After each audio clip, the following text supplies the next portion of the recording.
Egurraren alorrera egingo dugu. Izan ere egun, Euskal Autonomia Erkidegoan egiten diren eraikinen ehuneko 2 besterik ez du egurra bere egituran. Beraz badago ahazteko abagunea, eta beken egunotan egiten ari diren egurtek azokan, nazioarteko enpresak alorrak dituen berrikuntzak erakusten ari dira handikatzaidea.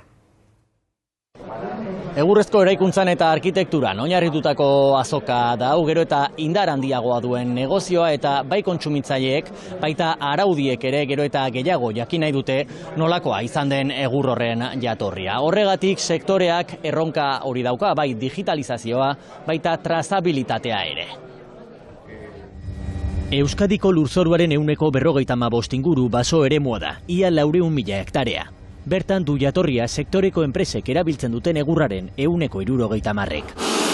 Sektorearen erronka, kontsumitzaileak gero eta gehiago eskatzen duen 0 kilometroko produktu hori eskaintzea da. Egurtraz erremintarekin, prozesu osoa digitalizatu da, jatorri jasangarria bermatzeko.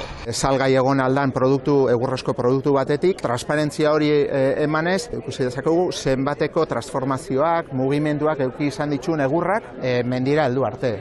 Berez, hitz egiten ari gara, lehen gai berriztagarri eta naturala. Egurraren trazabilitate osoa digitalizatzeaz gain, mekanizazioak ere gero eta pisu gehiago du, bai fabriketan, baita mendia bertan ere, erradiografia egitetik, egurra jasotzera. Mekanizazioa eta teknologi berriak ekartzen dutena da, alde batetik, askoz ere efizienteago lan egiten, jasangarriagoa izan daizen kudeaketa, eta guretzat oso importantea den seguruago, istripu aldetik eta izan daizen askoz ere seguruago. Zenbait mendetako antzinatasuna duen sektorea ere digitalizatu behar izan da, etorkizuna bermatu eta hazi ahal izateko. Javier